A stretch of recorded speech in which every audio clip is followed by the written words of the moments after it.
Bien, donc on reprend, on était sur les dirigeants et on s'était arrêté juste avant la question du sexe des dirigeants. Pourquoi est-ce qu'on s'intéresse au sexe des dirigeants? Pour le dire de cette manière un peu étrange, parce que eh bien, la loi vous demande parfois que le dirigeant soit d'un sexe déterminé. Cela peut sembler étonnant s'agissant de sociétés privées, donc d'entreprises privées. On met à la tête de l'entreprise normalement le dirigeant que l'on a choisi. Et pourtant, il y a quand même des exigences du législateur en ce domaine. Alors, c'est des exigences qui sont exceptionnelles. Je veux dire par là qu'elles ne concernent que certaines sociétés pour lesquelles la loi l'a prévu de manière expresse. Cela concerne des sociétés par action, et on va voir que ce n'est pas toutes les sociétés par action.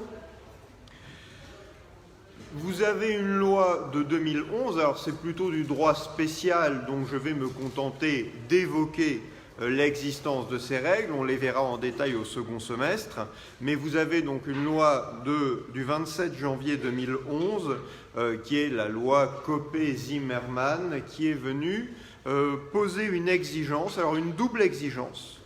Dans toutes les sociétés anonymes et dans les sociétés en commandite par action, on vous demande que le conseil d'administration ou le conseil de surveillance soit constitué en recherchant une représentation équilibrée des femmes et des hommes. Donc ça, c'est une première exigence. Toutes les SA et toutes les commandites par action doivent, même si elles sont de petite taille, doivent rechercher, lorsqu'elles composent leur conseil d'administration ou leur conseil de surveillance, suivant le cas, doivent rechercher une représentation équilibrée des femmes et des hommes. Ça, c'est une règle générale, mais qui ne concerne pas, par exemple, les SAS. Les SAS, il n'y a pas d'exigence de ce type. Et puis, on a mis en place, mais là uniquement pour les grandes sociétés, je vais dire tout de suite ce qu'on entend par là, on a mis en place des quotas. Enfin, je veux dire par là qu'on demande qu'il y ait un pourcentage minimum de représentants de chaque sexe, c'est-à-dire que pour les sociétés cotées en bourse, d'une part, donc sociétés dont les titres sont admis aux négociations sur un marché réglementé, d'une part, et sociétés qui dépassent certains seuils, d'autre part, c'est 500 salariés permanents et 50 millions d'euros de chiffre d'affaires ou de total du bilan, donc c'est quand même, avec 500 salariés, c'est quand même des grandes sociétés. Eh bien, ces sociétés-là doivent, alors avec une mise en œuvre progressive dans le temps, mais qui est pleinement opérationnelle depuis 2017, ces sociétés-là doivent avoir 40% minimum de représentants de chaque sexe. Ça veut dire que dans toutes les sociétés cotées en bourse, vous devez avoir, pour prendre cette catégorie de sociétés, vous devez avoir 40% au moins de femmes au conseil d'administration. Vous ne pouvez pas avoir un conseil où vous avez moins de 40% de femmes ou moins de 40% d'hommes. Il faut qu'il y ait cette représentation. Alors, comment ça, 40 plus 40, ça fait 80, mais non, ce qu'on veut dire par là, c'est que vous ne pouvez pas, dans votre conseil, si vous avez 10 administrateurs, il faut qu'il y en ait 4 au moins qui soient des administratrices. Voilà. Si vous aviez 10 administratrices, ça ne va pas, il faut faire rentrer des administrateurs. Donc c'est un système qui a été mis en place en 2011, c'est un système qui a été renforcé en 2014. En 2014, on a prévu notamment qu'en 2020, ce sont les sociétés de plus de 250 salariés qui vont être concernées par ce système des quotas.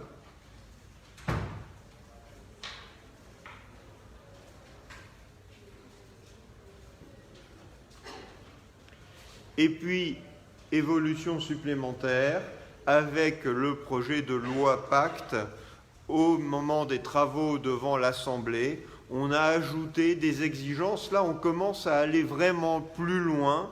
On a ajouté des exigences que dans les sociétés anonymes, pour la désignation des directeurs généraux délégués ou des membres du directoire, c'est pas super bien fait comme système parce que toutes les sociétés anonymes n'ont pas des DGD. Donc dans les sociétés anonymes, la désignation des membres, enfin des directeurs généraux délégués, les DGD ou les membres du directoire, on a ajouté une obligation qu'il y ait jusqu'à la dernière étape de sélection un candidat de chaque sexe. Il faut qu'on ait toujours, pour parler simplement, au moins une femme, parce que c'est ça qu'on vise. La loi vise à ce qu'il y ait plus de femmes dans les organes de direction des grandes sociétés ou des sociétés anonymes plus largement. Eh bien, il faut que jusqu'à la dernière étape de sélection, on ait au moins une candidate femme. L'idée est d'encourager précisément la sélection des femmes dans ce type de poste. Ce n'est pas parfait d'un point de vue technique, parce qu'encore une fois, il y a beaucoup de sociétés qui vont y échapper. Il y a beaucoup de SAS aussi. Il y a de moins en moins de sociétés anonymes et de sociétés en commandite par action. Il y a de plus en plus de sociétés par action simplifiées. Et donc, si vous êtes en SAS, vous échappez entièrement à ce type d'exigence. Mais on comprend l'intention du législateur.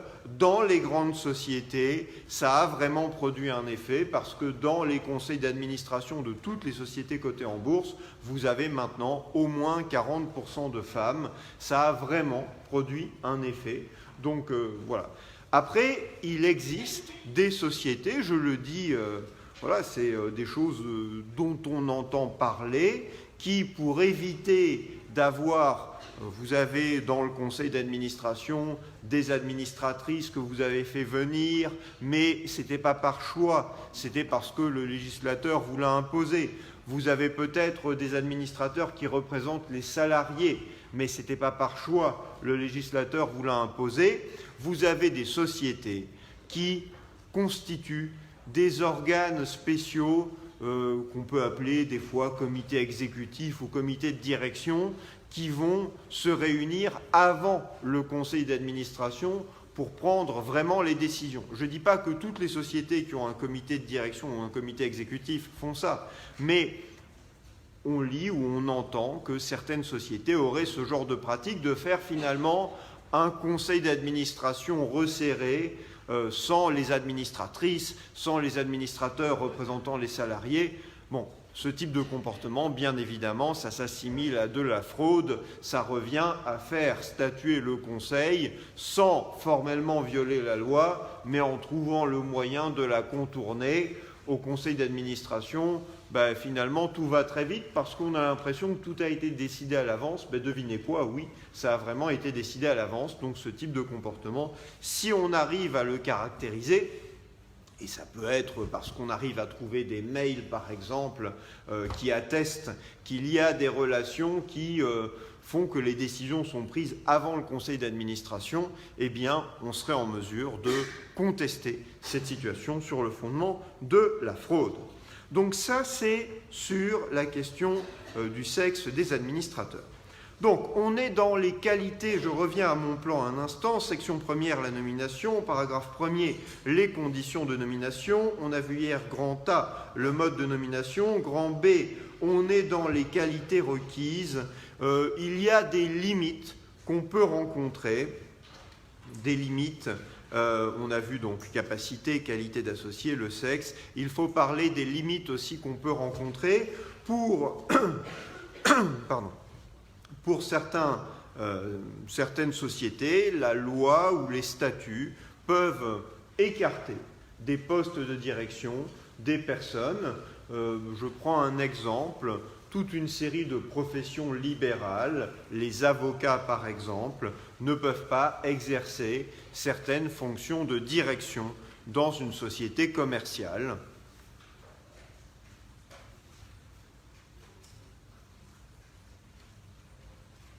On vous dit qu'un avocat ne peut pas être gérant de SARL, ne peut pas être président du conseil d'administration, directeur général d'une société anonyme ou membre du directoire. Bon, mais par contre, il peut être administrateur, simple administrateur d'une société anonyme. Bon, je ne vais pas détailler beaucoup plus sur ces exigences. En tous les cas, donc, on a un certain nombre de qualités qui sont requises. Il faudrait mentionner aussi le fait que pour certaines sociétés, la loi prévoit des limites d'âge ou demande au statut de prévoir des limites d'âge. On verra ça plus en détail quand on verra le droit de la société anonyme. Dans votre société, vous pourriez décider que les vieux croulants de 45 ans comme moi, eh bien, vous n'en voulez pas comme administrateur de votre société, et donc vous pourriez dire que les administrateurs de votre société ont au maximum 30 ans, après tout. Libre à vous de décider cela. On n'a jamais vraiment confronté finalement cette liberté de choisir son dirigeant au texte du Code pénal sur la discrimination. Un jour, ça viendra peut-être. Troisième point, c'est un paragraphe 2 dans mon plan, donc après les conditions de la nomination. Deuxième point que je vois, paragraphe 2, la publicité. La publicité, il faut en parler parce que on parle ici de la publicité légale.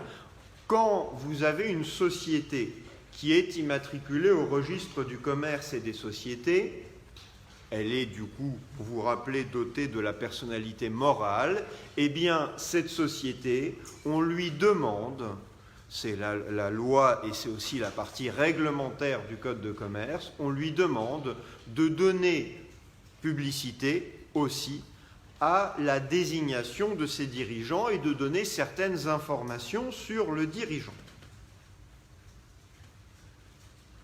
Donc, une société, lorsqu'elle se constitue et qu'elle demande à être immatriculée au registre du commerce et des sociétés, on va lui demander de communiquer l'identité et un certain nombre d'informations sur ses dirigeants pour qu'on puisse savoir, pour que les tiers puissent savoir qui sont les dirigeants de la société.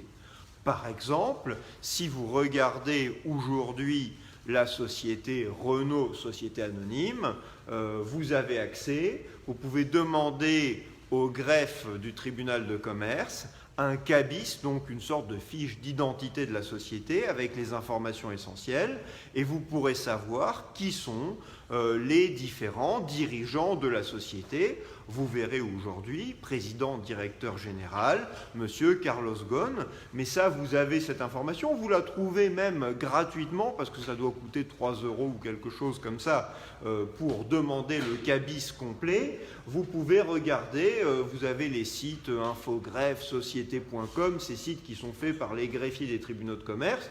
Vous avez déjà accès à pas mal de ces informations et vous le voyez tout de suite par un clic.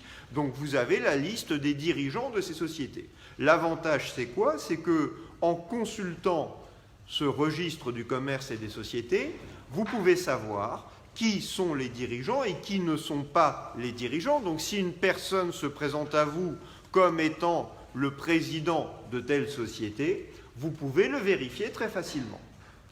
Si la personne a quitté ses fonctions parce qu'elle a démissionné ou parce qu'elle a été révoquée, tant que la publicité n'a pas été faite, vous n'êtes pas censé connaître le départ, la cessation des fonctions de cette personne.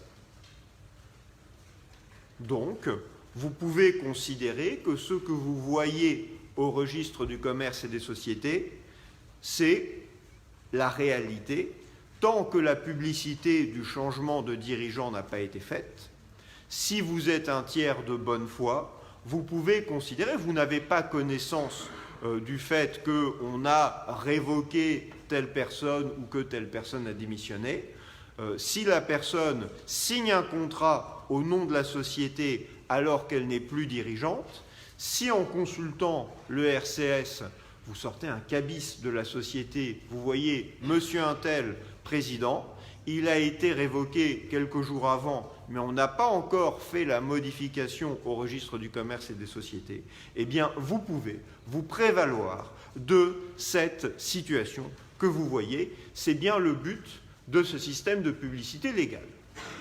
Donc si vous quittez une société dont vous étiez dirigeant, vous avez intérêt à vérifier que la société procède à la modification du RCS, parce que sinon le risque c'est que vous continuez à apparaître comme dirigeant à l'égard des tiers. Imaginons que la société, un mois après votre départ, commet une violation du droit de l'environnement par exemple.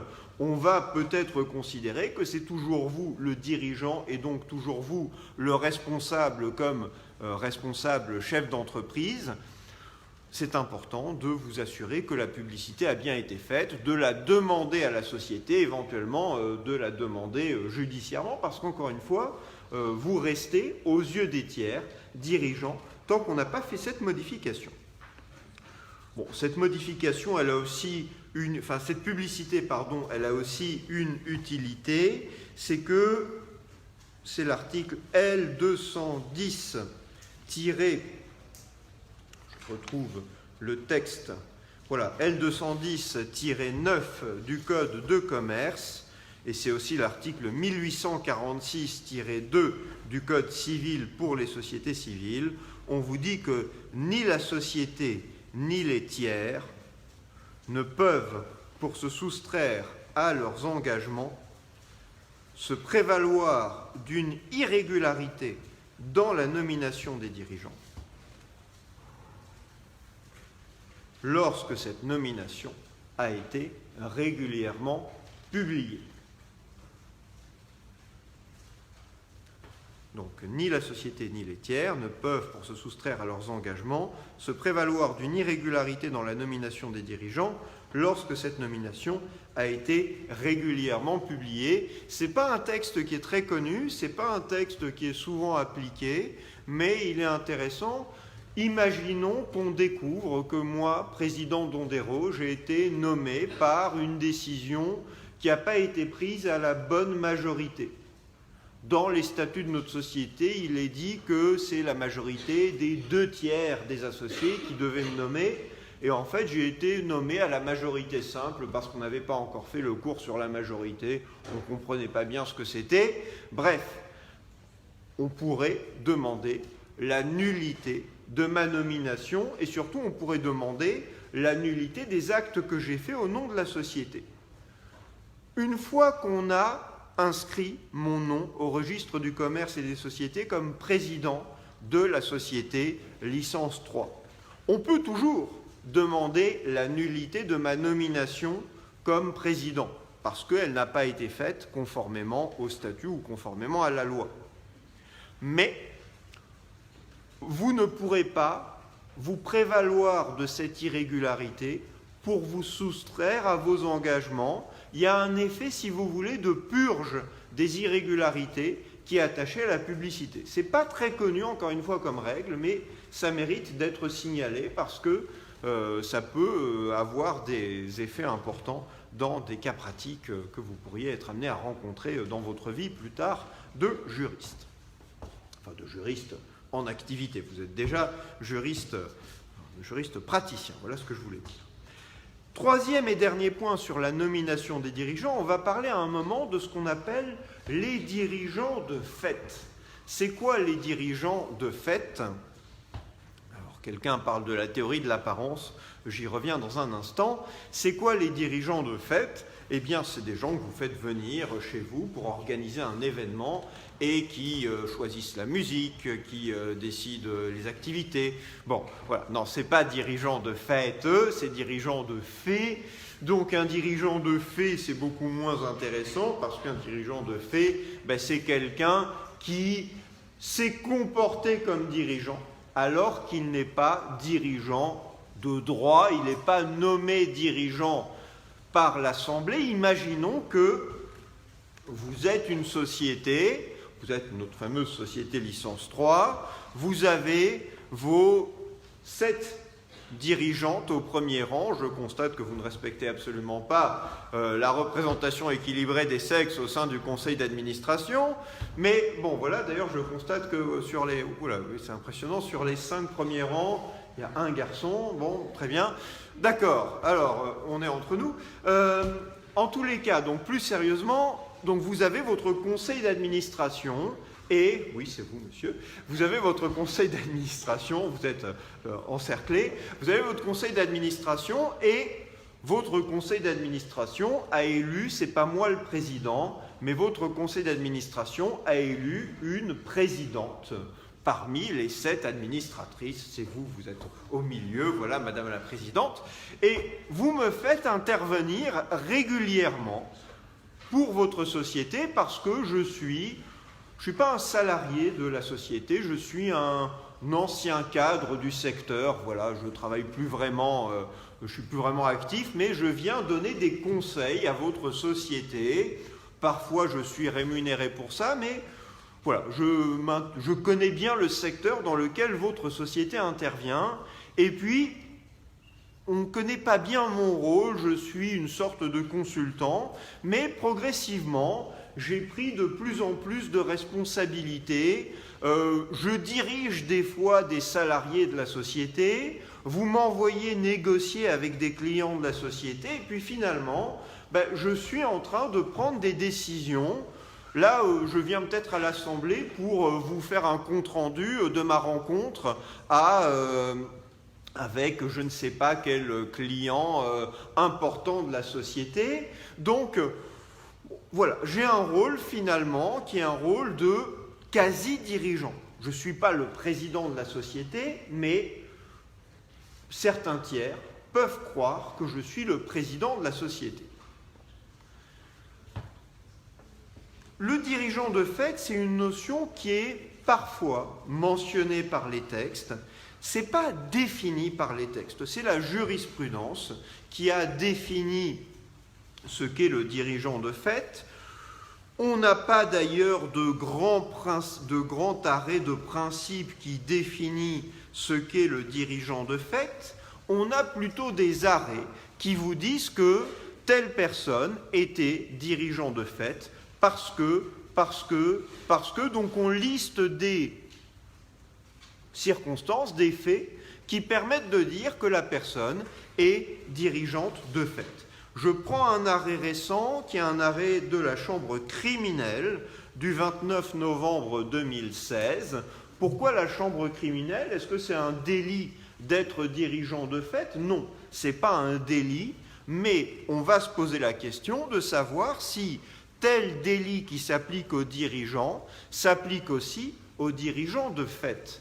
Qu'est-ce qu'on pourrait donner comme élément de réponse à ça, mes chères administratrices?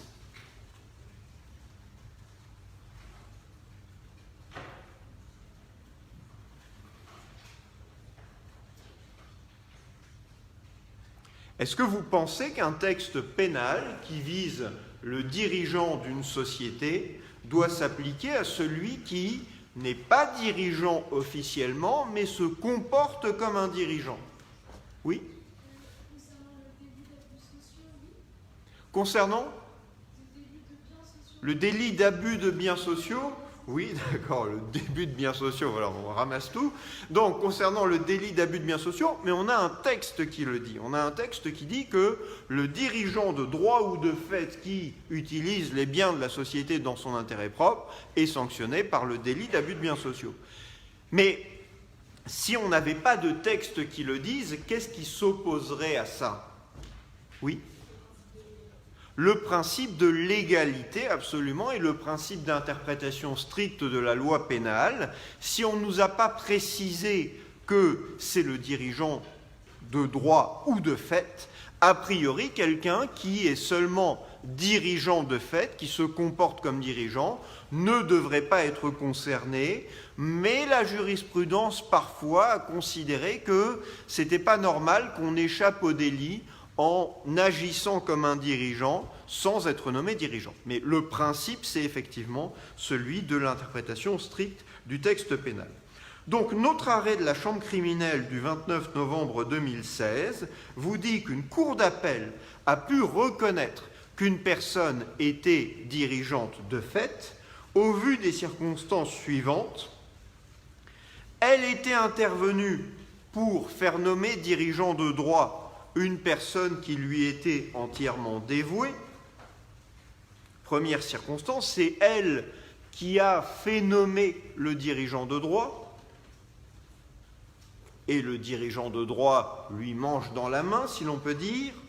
Deuxième circonstance, elle est, selon plusieurs personnes, leur interlocuteur sur le plan juridique et comptable.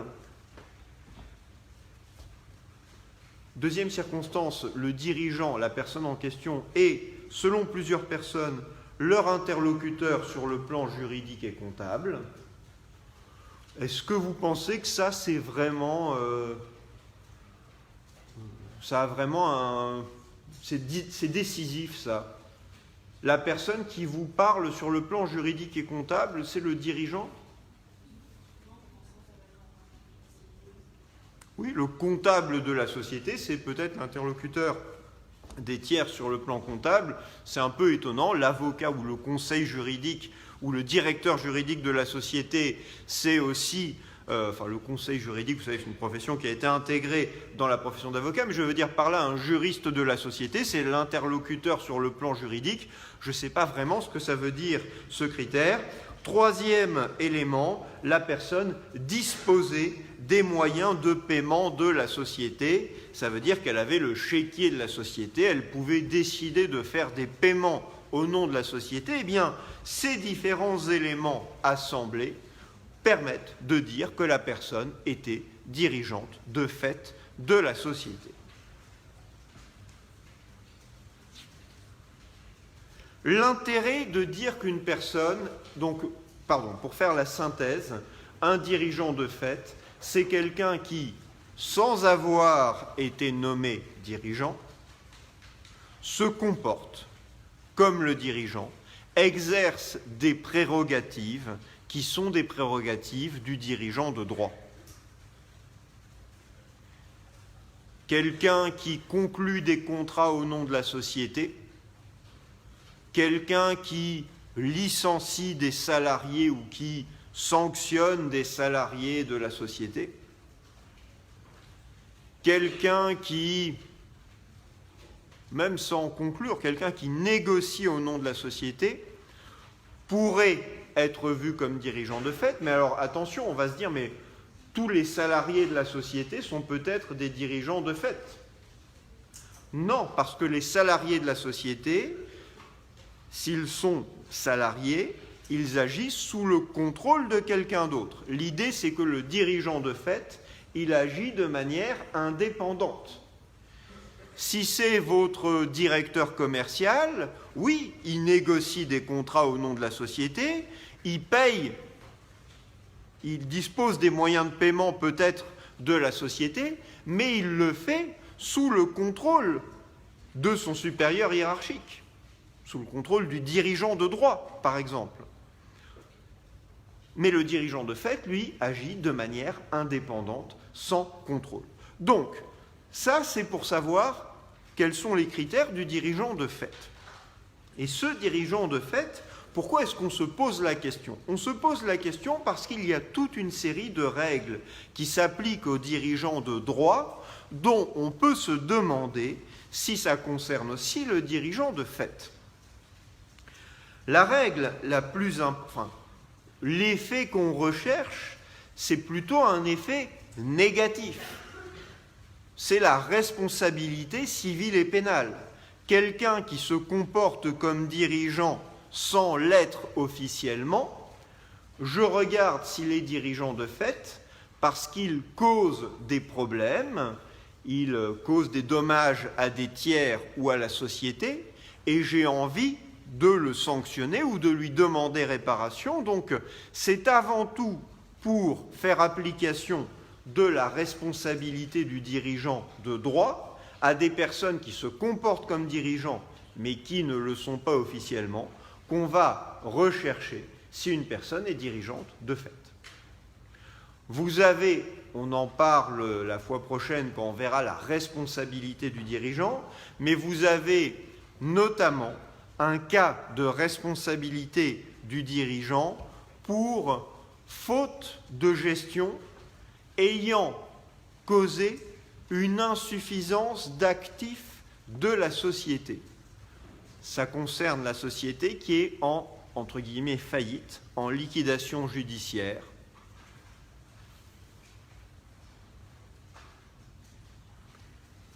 Et donc, si un dirigeant commet une faute de gestion qui cause cette insuffisance d'actifs, un cas, par exemple, qui était retenu fréquemment par la jurisprudence, c'était le dirigeant qui tardait à déclarer que la société était en difficulté.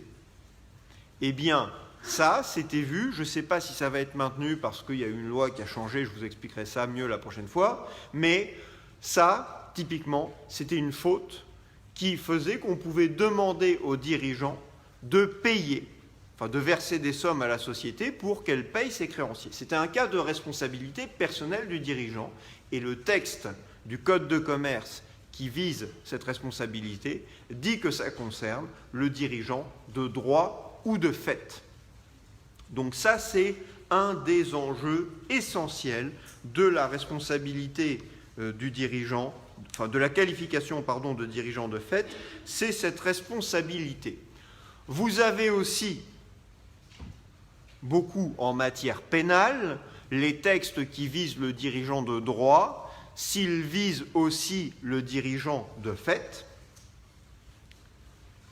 Vous avez par exemple l'article L246-2 du Code de commerce. C'est un texte qui vous dit que les sanctions prévues pour les dirigeants de droit de la société anonyme, L246-2 du Code de commerce, les sanctions pénales, les délits qui visent les dirigeants de droit de la société anonyme s'appliquent aussi aux dirigeants de fait de la société anonyme. Donc, un ABS, par exemple, ça peut être aussi fait par une personne qui n'est pas officiellement nommée dirigeant, mais qui, dans les faits, se comporte comme dirigeante. L246-2 du Code de commerce.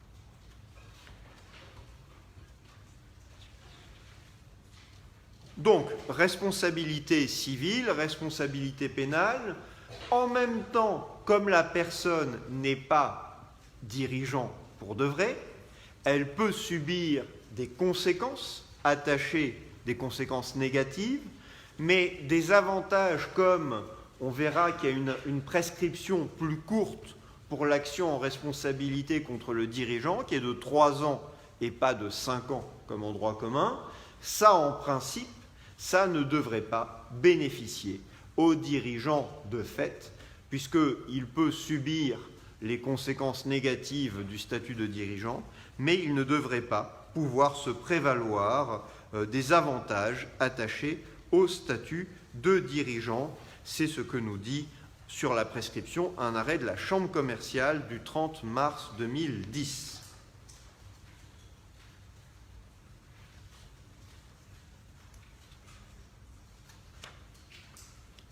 Dernière question sur le dirigeant de fait. Alors quelqu'un demande comment prouver cette qualité. On va la prouver avec, on va dire, un faisceau d'indices. On va montrer que Dondero, qui n'est pas du tout dirigeant, n'a jamais été nommé dirigeant de la société, s'est présenté à des tiers comme représentant la société licence 3 alors qu'il n'a jamais reçu ce genre de pouvoir. J'ai même dit à quelqu'un que c'était moi le patron dans cette société. Voilà, on trouve des mails que j'ai écrits qui disent c'est avec moi qu'il faut négocier, n'écoutez pas ces administratrices, elles sont jeunes, elles n'y connaissent rien, moi par contre j'ai l'expérience. Voilà, tout ce que vous allez pouvoir trouver comme indice de ce que je me comportais comme dirigeant, vous allez l'utiliser, le site internet de la société. Peut-être qu'il est écrit que la société fait appel, il y a un arrêt de la Cour de cassation il y a quelques années où on vous disait que le site disait les équipes de monsieur Untel interviendront. Bon, ce n'est pas forcément les équipes du dirigeant, mais on comprenait qu'il était présenté comme l'homme clé de l'entreprise et du coup ça permettait aussi de dire qu'il était dirigeant de fait. Dernière observation sur le dirigeant de fait, est-ce qu'il peut, lorsqu'il fait des actes au nom de la société, est-ce qu'il engage la société? On peut trouver la réponse ensemble assez vite. Réponse de principe déjà. Est-ce qu'il engage la société? Est-ce qu'il est dirigeant qui a reçu le pouvoir d'engager la société? Non. Si on parle de dirigeant de fait, on parle d'une personne qui n'est pas dirigeant de droit. Donc s'il n'est pas dirigeant de droit, il n'a normalement pas le pouvoir d'engager la société. Alors il peut avoir, sans être dirigeant, un mandat qui lui a été donné. Mais là, on parle de quelqu'un qui se comporte simplement comme dirigeant sans l'être. Eh bien, cette personne n'a pas le pouvoir d'engager la société. Quelqu'un a dit tout à l'heure, j'ai vu passer l'observation, théorie de l'apparence. C'est quoi la théorie de l'apparence? On aime bien prendre des mots et puis mettre devant théorie. Théorie du tabouret devrait s'appliquer, oui. Donc, théorie de l'apparence, c'est quoi? Quand on fait quelque chose en secret.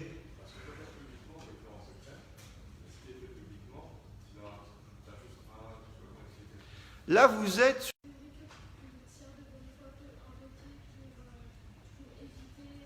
C'est quoi que le tiers de bonne foi? Pardon, j'ai pas entendu le début. C'est une théorie que le tiers de bonne foi peut invoquer. Donc la bonne foi, c'est un élément de la théorie de l'apparence. Mais il doit invoquer quoi? Imaginons que vous vouliez invoquer la théorie de l'apparence. Vous dites quoi, tiers de bonne foi? Moi, tiers de bonne foi, oui. Je dis que je pensais de bonne foi que le dirigeant... C'était Dondero. Et c'était Dondero. Monsieur le professeur Dondero, s'il vous plaît. Donc, le dirigeant, je vous taquine bien sûr, donc le dirigeant, vous pensiez de bonne foi que c'était moi, parce que je me suis présenté comme dirigeant, ou quand vous m'avez appelé Monsieur le Président, je n'ai pas démenti, j'ai peut-être donné des cartes de visite un peu bizarres que j'ai faites moi-même, mais quand on les regarde, bon, il y a le numéro RCS de la société, bon, tout ça avait l'air d'être vrai, d'être authentique. On découvre que Dondero n'est absolument pas dirigeant de la société. Je vous ai signé un contrat au nom de la société. Maintenant, la société refuse de l'exécuter. Et vous dites, ben, désolé, société licence 3, moi j'ai cru de bonne foi que Dondero avait le pouvoir d'engager la société. Pourquoi est-ce que, en principe, ça ne devrait pas marcher? Absolument. Du fait de l'existence du registre du commerce et des sociétés, difficile de prétendre qu'on est de bonne foi quand, à tout moment, il est possible d'aller regarder, même discrètement, regarder avec son téléphone sous la table, on voit que société.com, société licence 3, le président, mais dis donc, c'est pas du tout Dondero, il n'y a que des filles qui dirigent la société. Bon, donc, bref, c'est pas Dondero. Mais en réalité, où est-ce que pourrait se loger la théorie de l'apparence? Dans le fait que si je ne suis pas président apparent, je suis peut-être au moins mandataire apparent. On peut penser que je suis un cadre de la société, pas que j'en suis le dirigeant, mais on peut penser que j'ai reçu un mandat, même si ce n'est pas le cas. Bon, et aujourd'hui, c'est des choses qui sont, c'est l'article 1156 dans le Code civil qui reconnaît aujourd'hui la théorie de l'apparence. Bon, sur la question des dirigeants de fait, je crois qu'on a vu suffisamment de choses. Je continue dans mon plan et on aborde la section 2 consacrée au pouvoir des dirigeants. Donc section 2 consacrée au pouvoir des dirigeants. On va voir plusieurs points. On va voir la définition légale des pouvoirs des dirigeants et on va voir ensuite les limitations que les statuts peuvent accorder au pouvoir des dirigeants. Tout d'abord, définition légale, paragraphe 1er. Alors, avant, ceci dit, de voir ce paragraphe 1er, une petite précision qui n'est pas donnée dans les textes, Mais un truc qu'il faut comprendre, quand on parle des pouvoirs des dirigeants, on parle en réalité de plusieurs choses. On parle du pouvoir, c'est la distinction que je vais évoquer maintenant, c'est la distinction entre pouvoir de décision et pouvoir de représentation. C'est quelque chose, encore une fois, qui n'est pas dit clairement par les textes.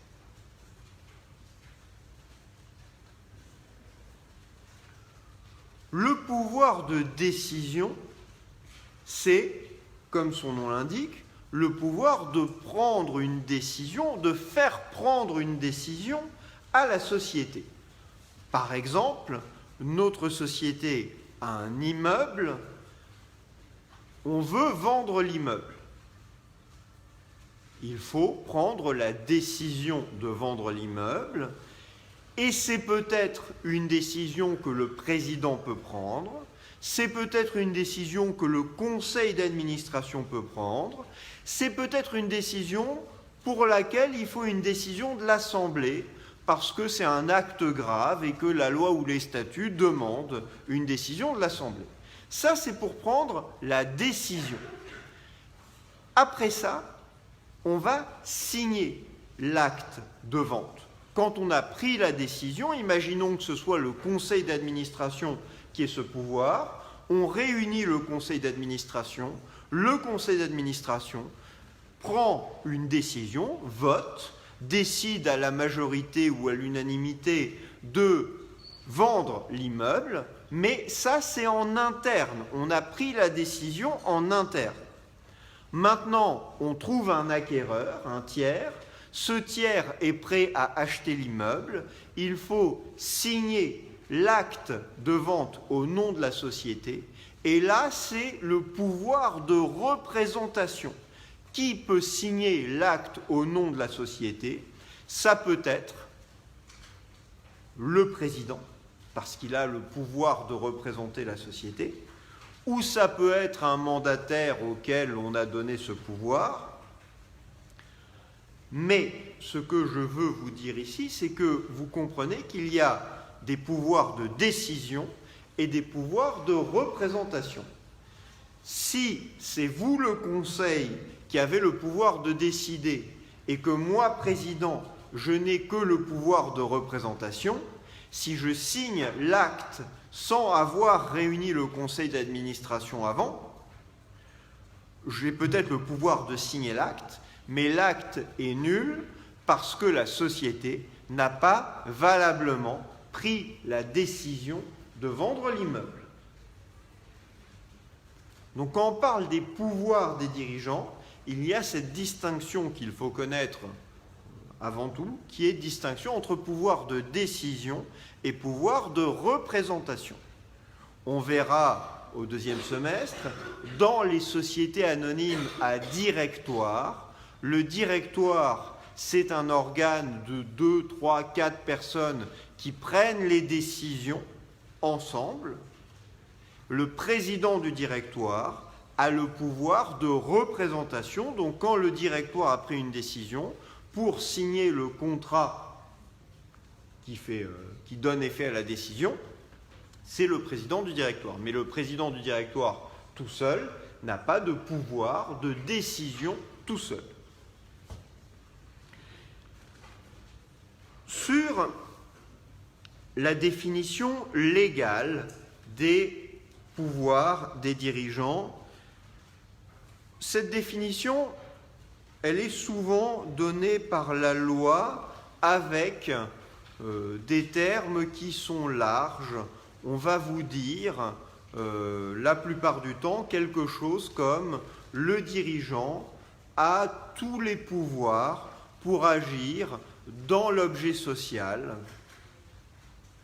Donc quand c'est la loi qui définit les pouvoirs du dirigeant, la loi va le faire d'une manière qui est généralement très large.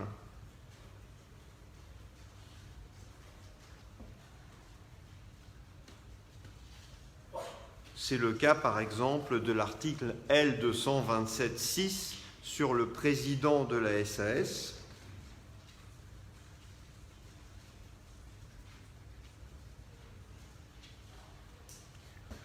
on nous dit qu'il a les pouvoirs les plus étendus pour agir au nom de la société dans le cadre de l'objet social et on l'autorise même à agir en dehors de l'objet social. On en a déjà un peu parlé de cette possibilité du dirigeant d'agir en dehors de l'objet social. À l'égard des tiers, le droit européen fait que toute une série de sociétés, SARL et sociétés par action, sont engagées même par les actes pris en dehors de l'objet social, sauf à montrer que les tiers avaient connaissance du dépassement de l'objet social.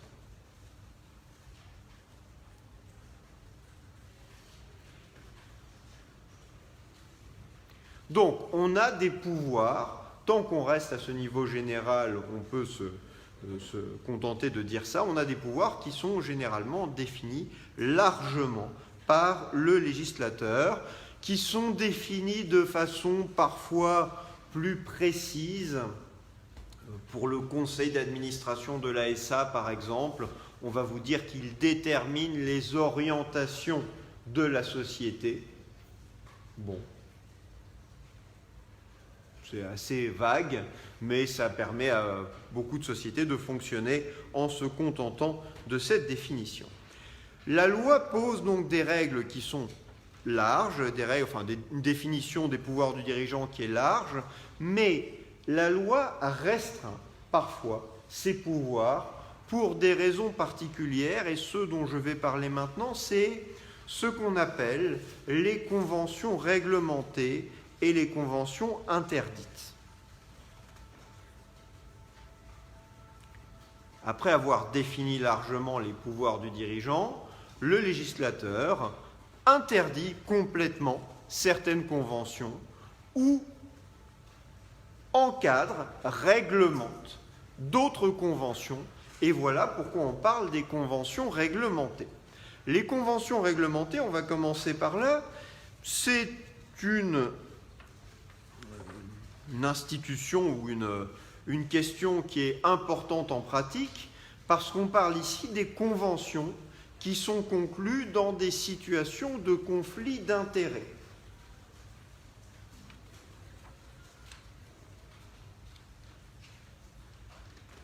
Alors, c'est plutôt du droit spécial, parce que chaque forme a son propre régime, et certaines n'en ont pas du tout, mais la plupart des formes de société ont un régime de conventions réglementées, mais ça mérite qu'on en parle ici en droit général des sociétés, parce que c'est quelque chose qui est très répandu.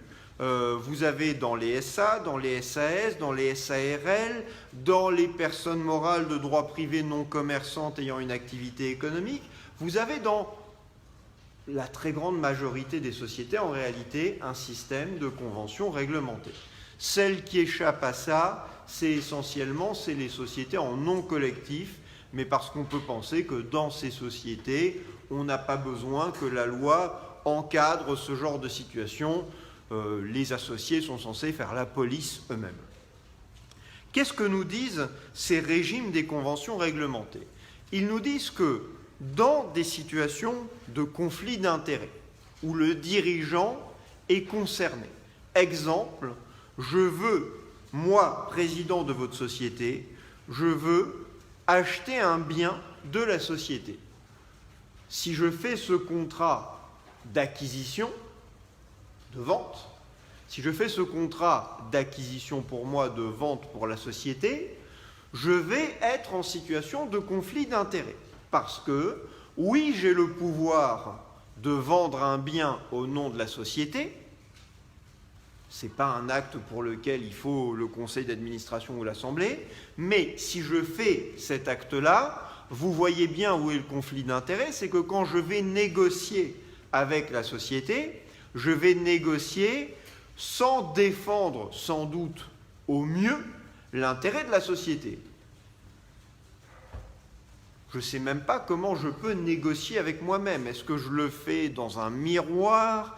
Est-ce que je m'envoie des mails de ma boîte société sur ma boîte personnelle? Dondero, ici le président Dondero, je voulais vous proposer pour cet immeuble un prix de 500 000 euros. Dites donc, président, c'est très cher, moi je propose 200 000 euros. Je peux prendre des voix différentes en plus pour mieux faire comprendre la négociation, mais là non. En tous les cas, je vais finir par vendre l'immeuble. Le président Dondero, agissant au nom de votre société, a vendu à monsieur Dondero, personne physique, l'immeuble de la société pour un prix, après une dure négociation, un prix de 220 000 euros, mais c'est beaucoup moins que la valeur de marché. Ben oui, mais vous savez, Dondero, c'est un fin négociateur. Hein. Moi, président Dondero, j'ai rien pu faire. Je n'ai pas compris, j'avais signé. Bon. Voilà. Donc, pour éviter ce genre de situation de conflit d'intérêts, la loi prévoit des mécanismes. On pourrait dire qu'on interdit purement et simplement la convention. Mais ce n'est pas ce que fait le législateur. On prévoit des mécanismes de contrôle. Je vous donne simplement l'exemple de ce qui est prévu en matière de société anonyme. Si je voulais acheter un bien de la société, si j'achetais un bien, si je faisais un contrat normal, j'ai juste à signer le contrat au nom de la société. Là, le contrat n'est pas normal parce que l'acheteur en face, c'est moi personnellement. Qu'est-ce qu'on va faire? Avant de signer le contrat, je dois réunir le conseil d'administration pour expliquer que je voudrais conclure un contrat avec la société. Déjà, je ne vais peut-être pas être super à l'aise pour expliquer que je vais acheter un bien de la société à un prix qui n'est pas le prix de marché. Je vois déjà le conseil d'administration se préparer à me faire les gros yeux, et puis, je sais pas, on n'est pas très à l'aise. Est-ce que j'ose écrire ou dire que je veux acheter le bien de la société avec un rabais de 40%? Je n'ai pas envie que l'année prochaine, on me reproche cela. Si j'écris ça d'ailleurs, je suis en train de reconnaître que je fais un abus de biens sociaux. Pourquoi j'aurais le droit de prendre un bien de la société en le payant moins cher que sa valeur? J'ai sûrement pas intérêt à écrire ça. Donc j'ai pas intérêt même à demander, à signer le contrat. Voilà, vous voyez, déjà ça dissuade pas mal. En tous les cas, si je veux vraiment faire cela, souvent c'est quand même sur des choses dans la pratique. C'est rare qu'on ait le dirigeant qui dit « vendez-moi le bien pour moitié prix ». C'est plutôt le dirigeant, par exemple, qui va faire un contrat de consultant avec la société. Je pourrais faire un contrat de consultant pour la société. Je suis dirigeant, mais dirigeant c'est une chose. Moi je voudrais faire des prestations de conseil en organisation de la société et me faire payer pour ça. Ben, si je veux faire ça, c'est pas sûr que ça soit valable, mais si je veux faire ça, eh bien je dois réunir le conseil d'administration. Le conseil d'administration autorise la signature du contrat, s'il l'autorise. S'il ne le fait pas, c'est une cause de nullité du contrat. Mais s'il l'autorise, je signe le contrat avec la société. C'est pas fini.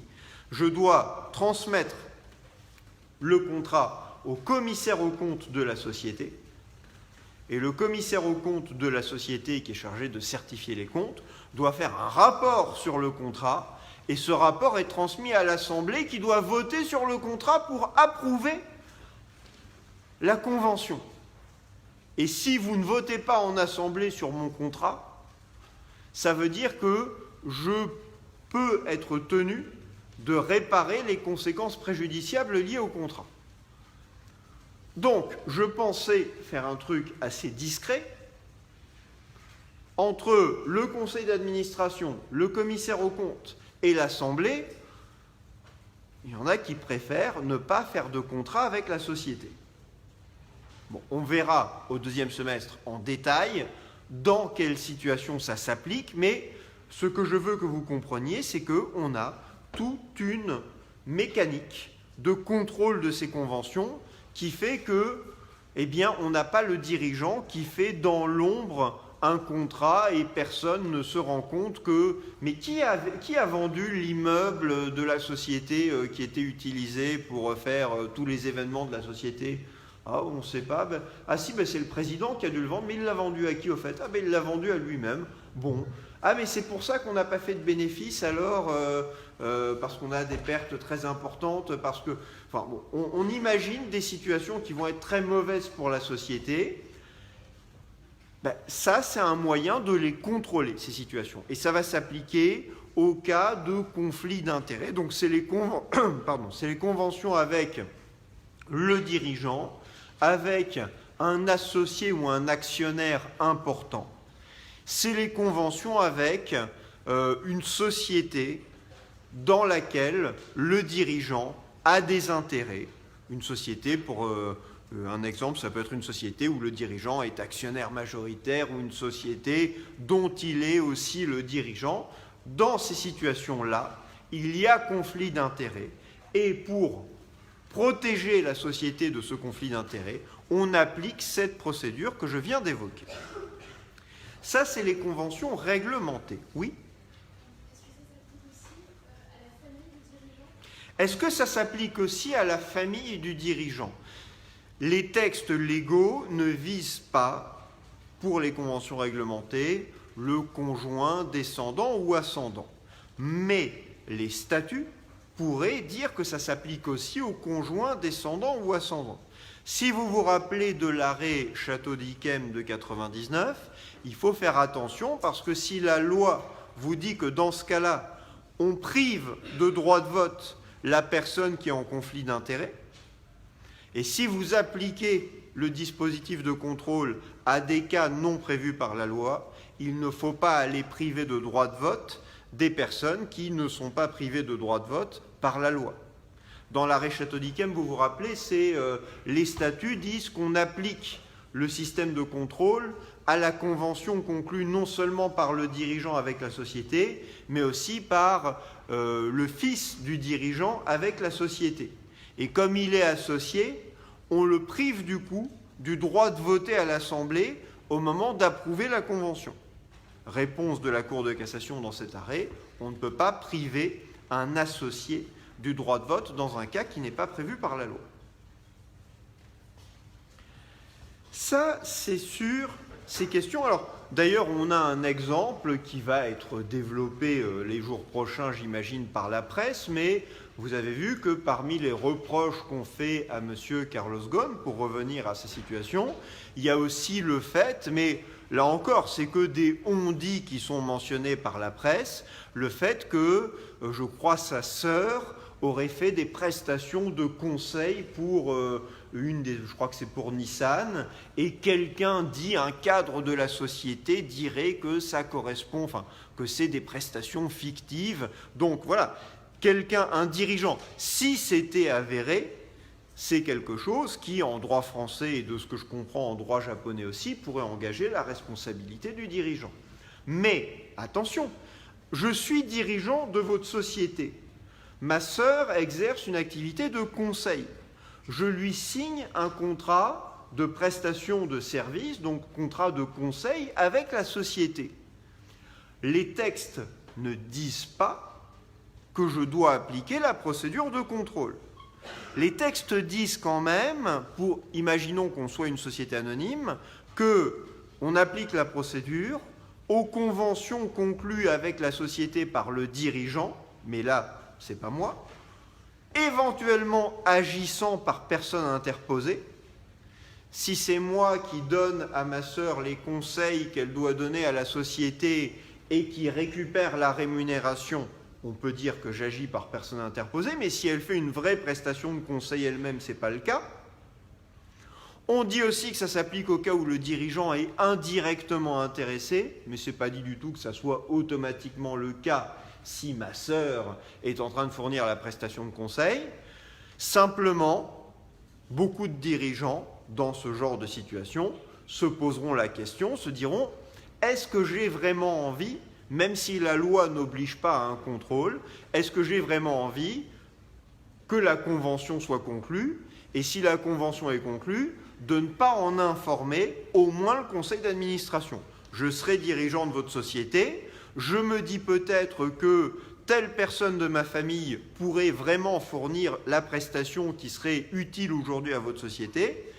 je serai dirigeant de société, par précaution, j'en parle au moins au conseil d'administration pour éviter qu'un jour on se dise « Mais dis donc, la personne qui nous vend cette prestation, c'est pas la sœur de Dondero, mais qui c'est qui l'a recrutée? Mais c'est Dondero. » Bon, même si, moi je dirais « Ah, la loi ne m'imposait pas d'obligation particulière. » Mais je ne serai quand même pas à l'aise. On va toujours se demander s'il n'y a pas eu favoritisme, si je ne l'ai pas plus payé que je n'aurais payé un conseil normal, ou quand elle n'a pas fourni les prestations attendues, est-ce que j'ai été aussi sévère, aussi exigeant que je l'aurais été? Bon.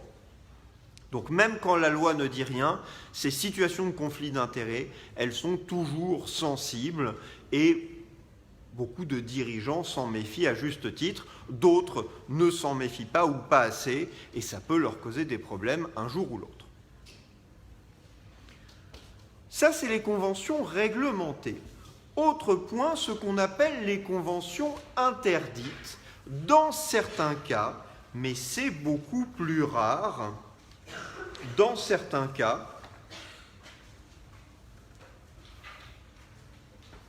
la loi interdit purement et simplement aux dirigeants de faire certaines conventions avec la société. Je prends un exemple simple, il n'y en a pas beaucoup d'ailleurs, mais le dirigeant, personne physique d'une société anonyme, ou d'une société par action simplifiée d'ailleurs, c'est l'article L225-43 qui le dit, ne peut pas emprunter de sommes à la société. L225-43. Le dirigeant, personne physique d'une société anonyme, ne peut pas emprunter d'argent à la société. Pourquoi est-ce que on m'interdit, à moi, président, d'emprunter à votre société? Conflit d'intérêts. Oui, mais après tout, vous avez beaucoup d'argent, je le sais, hein, c'est moi qui gère vos comptes. Vous avez beaucoup d'argent, il ne vous sert à rien, il dort là. Moi, par contre, j'ai plein d'idées pour l'utiliser, la rénovation de mon appartement, différentes activités. Bon, est-ce que je ne peux pas emprunter cet argent? Normalement, je pourrais, ça serait une convention réglementée, mais pourquoi est-ce que le législateur a préféré dire non, ça ne marche pas du tout, monsieur?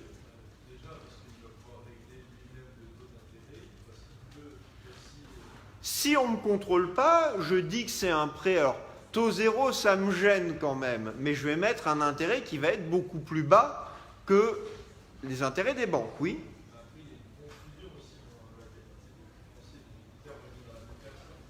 Confusion de la qualité de créancier et de débiteur. Alors, oui, mais c'est toujours la même question, c'est un conflit d'intérêts. Je suis président de la société qui prête, je suis emprunteur. Donc il y a un conflit d'intérêts. Si je n'ai pas de quoi rembourser ce mois-ci, allez, on ne va pas être trop méchant avec moi, je paierai le mois prochain, tout va bien. Mais pourquoi est-ce que ça serait particulièrement dangereux d'autoriser cela? Oui ?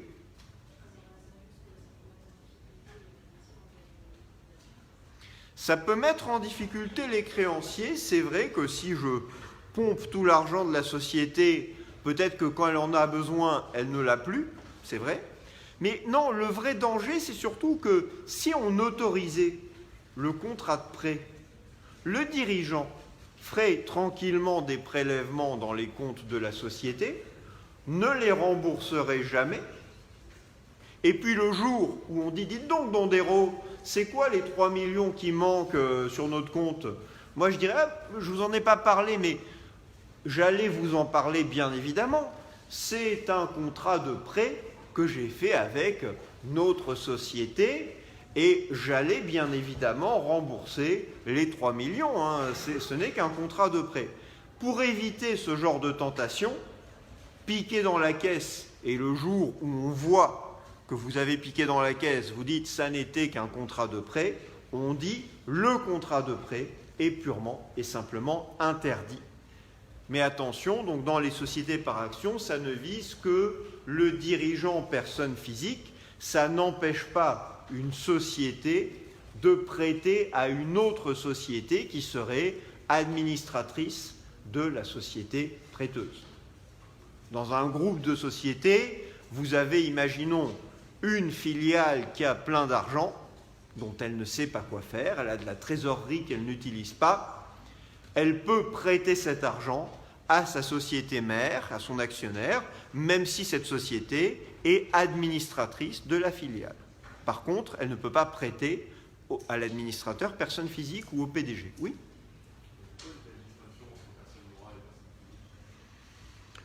Je dirais que on n'a pas, la réponse que j'ai envie de vous faire, c'est on n'a pas voulu gêner les groupes de sociétés. Parce qu'une personne physique qui est dirigeant, si elle emprunte à la société, elle emprunte plutôt pour ses besoins personnels, alors qu'une société dirigeante d'une autre société, si elle lui emprunte, c'est plutôt pour l'activité du groupe, peut-on penser. Si on interdisait aux personnes morales, ça gênerait beaucoup les groupes de sociétés. Voilà. Dès qu'on aurait une filiale qui a de la trésorerie qu'elle veut utiliser, elle ne pourrait pas la prêter à sa dirigeante, à personne morale. Oui ? Est-ce que, pardon ? Ça peut être des donations déguisées. Oui, le prêt peut être une donation déguisée, mais après, ça, pour le coup, c'est contrôlé au niveau de la personne morale. Imaginons que, au niveau de la personne morale qui prête, imaginons une société qui prête à une autre et qui, après, soit renonce à sa créance de remboursement, fait un abandon de créance, soit ne va jamais demander paiement et laisse sa créance se prescrire. Eh bien, dans cette situation, le dirigeant de la société qui ne demande pas paiement, on va pouvoir lui demander des comptes parce qu'on va lui dire « Mais pourquoi est-ce que vous avez renoncé à un droit de la société ?» S'il fait effectivement une donation déguisée, comme vous dites, le dirigeant est en train d'agir, sauf à ce qu'on m'explique pourquoi c'est bon pour l'intérêt de la société, mais il est en train d'agir d'une manière qui n'est pas conforme à l'intérêt social. Ça, c'est donc les conventions interdites. Après, vous avez, donc ça, c'était paragraphe 1er, la définition légale des pouvoirs. Paragraphe 2, il faut évoquer les limitations statutaires au pouvoir des dirigeants. Donc, limitations statutaires au pouvoir des dirigeants. Et il y a deux formes de limitations statutaires. La limitation statutaire par l'objet social, on en a déjà parlé, mais on va en redire un mot. Et ensuite, la limitation statutaire par des clauses spécifiques.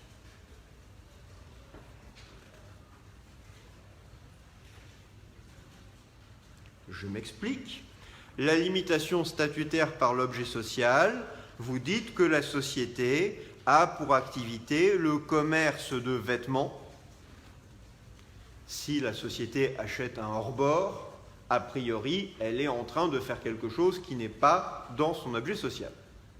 À moins que, on se balade, on fait du cabotage le long des plages, acheter mes t-shirts.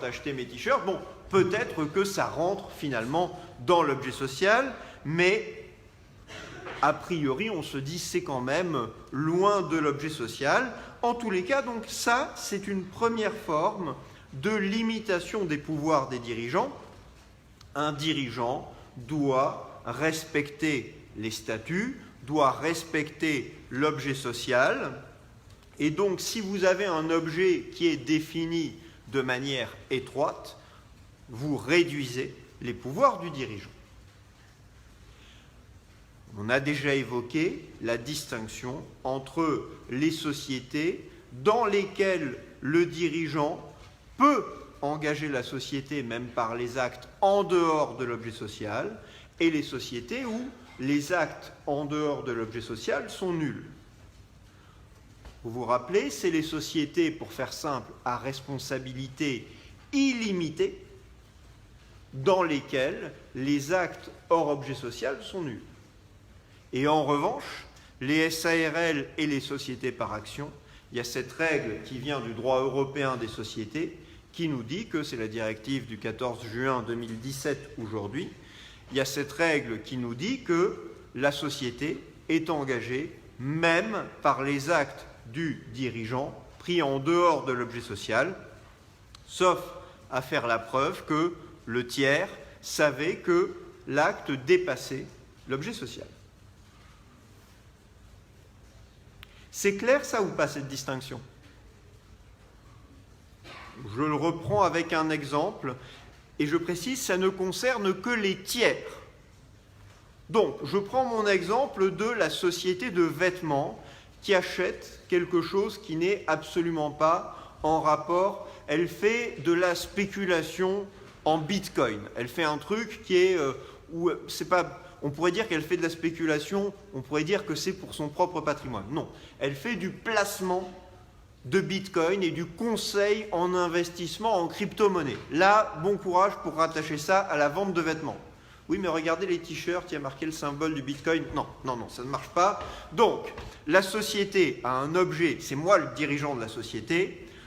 Dans les statuts, il y a écrit que la société licence 3 a pour objet la commercialisation de vêtements, vêtements jeunes, branchés pour les étudiants en droit, et aussi une nouvelle collection à venir pour quand ils feront des stages. Bref, voilà l'objet de la société. Dans les statuts, c'est commercialisation de vêtements, avec éventuellement des précisions sur le type de vêtements. Moi, je suis hyper branché par toutes ces histoires de crypto-monnaie, bitcoin, etc., etc. On me met entre les mains le carnet de chèques de la société. Dis donc, il y a 300 000 € sur le compte. Je vais investir ça dans des bitcoins que je vais démarcher des clients et je vais leur en proposer. Et je vais en plus, pour bien sortir de l'objet social de la société, je vais en plus faire du conseil, c'est-à-dire que je fais travailler des salariés de la société pour conseiller à des tiers d'investir dans certaines crypto-monnaies. Le bitcoin, c'est nul, choisissez l'Ether ou l'Ethereum. L'Ethereum, c'est moins bien ces temps-ci, choisissez le XYZ. Donc, il y a plein de crypto-monnaies. On fait travailler des salariés de la société pour ça, et puis ça marche pas mal, je recrute d'autres salariés. Arrive un moment où un tiers se plaint de ce que je n'ai pas bien exécuté le contrat de prestation de service. La société t-shirt de juriste, c'est un peu nul comme nom, mais la société, on trouvera un meilleur nom. En tous les cas, notre société... l'ex-t-shirt, c'est mieux. Bon, bref, notre société, ça partait mal. De toute façon, j'y croyais pas à votre société. Donc, j'ai du coup lancé une activité bien plus intéressante, en dépit de votre dénomination sociale mal choisie.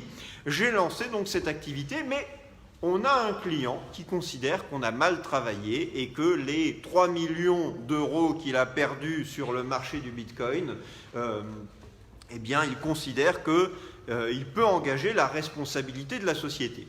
Je passe sur tous les aspects profession réglementée, conseil en investissement financier. Imaginons que ça n'existe pas, que l'activité, il n'y a pas un problème lié au fait qu'il faudrait avoir des autorisations ou des qualifications particulières. Donc, j'ai un client ici mécontent qui pense qu'on lui doit 3 millions d'euros pour mauvaise exécution du contrat. Est-ce qu'on peut lui dire que la société n'est pas engagée par le contrat? Oui? Il suffira que la société dise que les conventions sont nulles parce que ne rentre pas dans l'objet social. Effectivement, la réponse qu'on a envie de donner, c'est la société n'est pas engagée parce que la convention n'est pas dans son objet social. Mais le tiers nous sort les articles du Code de commerce, l'article L227.6, si on est une SAS, qui nous dit que eh bien, si la société est engagée, sauf à prouver que le tiers avait connaissance du dépassement d'objet social. Si on est une société civile, vous avez raison et le débat est clos. Ou si on est une société en nom collectif, dès qu'on est en dehors de l'objet social, la société n'est pas engagée. Mais si on est une SAS, une SARL ou une SA, alors la société est engagée à l'égard du tiers, même par les actes pris en dehors de l'objet social, sauf à prouver que le tiers avait connaissance du dépassement d'objet social.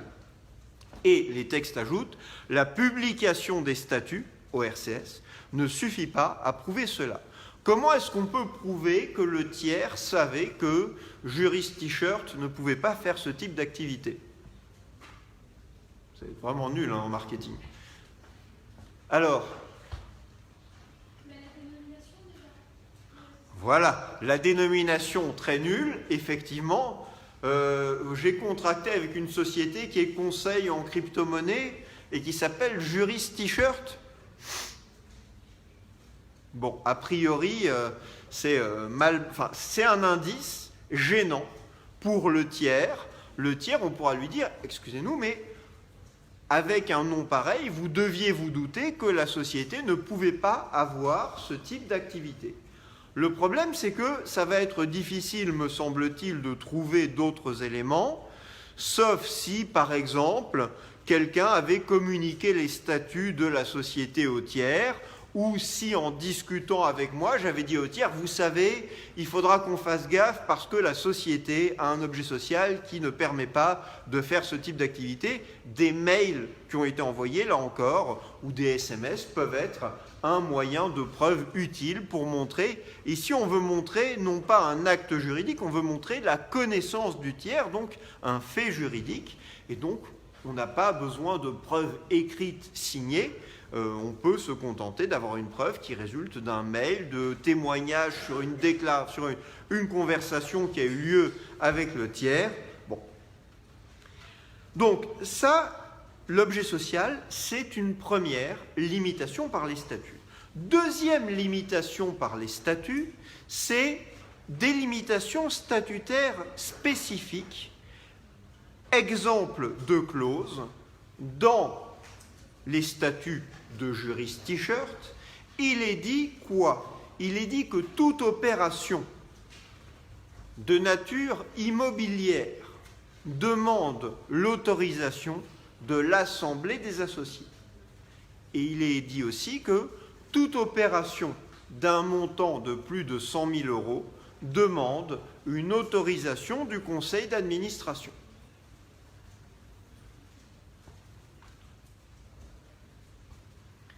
Là, ce n'est pas l'objet social qui limite les pouvoirs du dirigeant, c'est une clause particulière des statuts. Normalement, j'ai tout pouvoir pour agir au nom de la société, dans l'objet social. À l'égard des tiers, même en dehors de l'objet social, petite précision, dans mon exemple précédent, même si j'ai engagé la société par les actes pris en dehors de l'objet social, je ne vais pas m'en sortir, à mon avis, sans conséquence. Je suis dirigeant. Je ne respecte pas la clause de l'objet social qui dit « la société a pour objet le commerce de vêtements ». Je fais des activités en dehors de l'objet. Je suis dirigeant, même si la loi me dit que la société est quand même engagée, je ne me sens pas très confortable. J'ai plutôt intérêt, même si vous êtes d'accord sur le fait qu'on se lance dans le Bitcoin, j'ai quand même intérêt à garder des traces de ce que vous êtes d'accord et que c'est avec votre autorisation qu'on est en train de faire ça, parce que je suis quand même un dirigeant qui est en train de faire des actes qui sont non conformes au statut. Deuxième limitation, donc, la clause qui dit que les actes d'une certaine nature ou les actes d'un certain montant ne peuvent être valablement faits qu'avec l'autorisation de l'Assemblée pour les actes de nature immobilière, du conseil d'administration, c'est horrible, je me rends compte que je parle comme Fabrice Lucchini, mais je n'y peux rien, du conseil d'administration pour les actes d'un montant supérieur à 100 000 €. C'est horrible. Pardon? Génial. Bien. Alors, donc, est-ce que ce type de limitation peut prendre effet? Dans les différents textes sur les pouvoirs des dirigeants, on vous dit les limitations statutaires des pouvoirs légaux du dirigeant sont inopposables au tiers. Les limitations statutaires des pouvoirs légaux du dirigeant sont inopposables au tiers.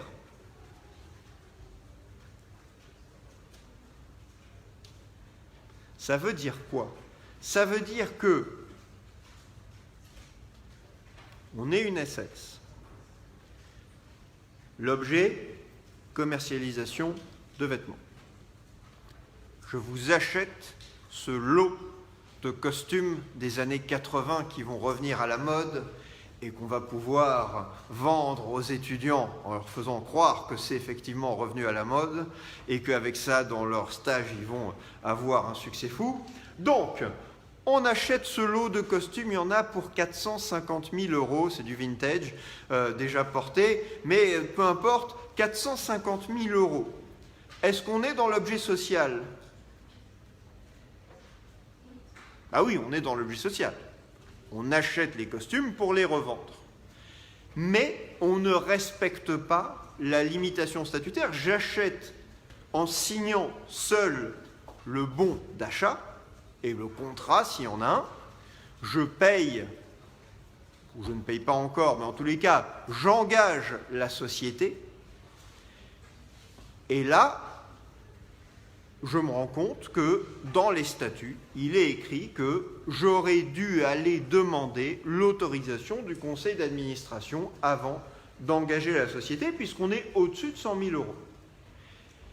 Est-ce que la société peut refuser de payer le vendeur de costumes qui a fait sa vente de l'année, et plutôt sa vente du siècle, parce que ça faisait 30 ans qu'il se traînait ces machins-là dans son arrière-boutique? Est-ce que la société est engagée? Vous pensez que la société n'est pas engagée. Donc le vendeur de costumes veut ses 450 000 €, on lui dit non. Vous auriez dû regarder les statuts, vous auriez découvert que Don Desrosol ne pouvait pas engager la société, il ne pouvait le faire qu'après avoir obtenu l'autorisation du conseil d'administration.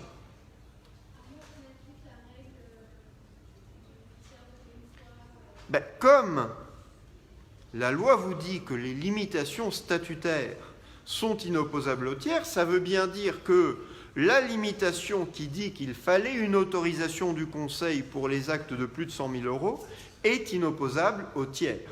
Et la jurisprudence a précisé, peu importe que le tiers soit de bonne ou de mauvaise foi. C'est un truc interne à la société en réalité. C'est une exigence interne à la société. Là, la loi vous dit de manière claire d'ailleurs que c'est inopposable au tiers, cette limitation. Donc même si on est en train de faire un acte qui est d'un montant supérieur à ce que prévoient les statuts, je suis dans mes pouvoirs légaux. La limitation statutaire est inopposable au tiers. Je ne peux pas, ou la société, j'ai été viré de mon poste de président, le nouveau président dit on ne paye pas parce qu'il fallait une autorisation du conseil d'administration, eh bien, la société doit payer. Cette limitation est inopposable au tiers. Par contre, la société qui paye les 450 000 € pour le lot de costumes mités qu'elle vient d'acheter, eh bien, la société peut engager ma responsabilité, je peux être révoqué pour ça, mais on peut aussi me demander de payer parce que j'ai commis peut-être déjà une mauvaise décision de gestion, mais j'ai aussi surtout violé les statuts parce que pour faire ce genre d'acte, j'aurais dû aller demander l'autorisation du conseil d'administration. Donc, ces limitations statutaires, elles sont inopposables au tiers. On va voir ensuite, mais on le verra en début de séance prochaine, dans quelle mesure les tiers peuvent s'en prévaloir. Un mot sur votre galop d'essai, parce que je vous sens stressé. Bon, votre galop d'essai n'est pas là pour vous fusiller durablement. Votre galop d'essai est là pour voir si vous avez déjà la petite maîtrise pour comprendre une décision de la Cour de cassation et pour répondre à des questions qui sont des questions liées à l'arrêt et liées aux connaissances qui sont attendues de vous, connaissances qui sont soit ce qu'on a vu ensemble en cours, soit ce que vous avez vu en TD avec votre chargé de TD. Donc chaque chargé de TD, mais en accord avec moi, choisit des décisions et vous les soumet avec des questions. Et voilà, les choses s'arrêtent là. Donc ne soyez pas inquiets, mais jusqu'où faut-il aller? Révisez ce qu'on a vu ensemble et ce que vous avez vu en TD. Voilà. Et je répète, n'apprenez pas par cœur, connaissez, lisez vos codes, lisez votre cours, revoyez notre cours en vidéo si vous voulez, mais pas de article 1836, il dit quoi déjà? Non. Parce que le jour où l'article 1836 aura changé, je ne sais pas comment on vous videra de la tête le contenu de l'ancien article 1836. Merci, chers amis. Merci à vous aussi.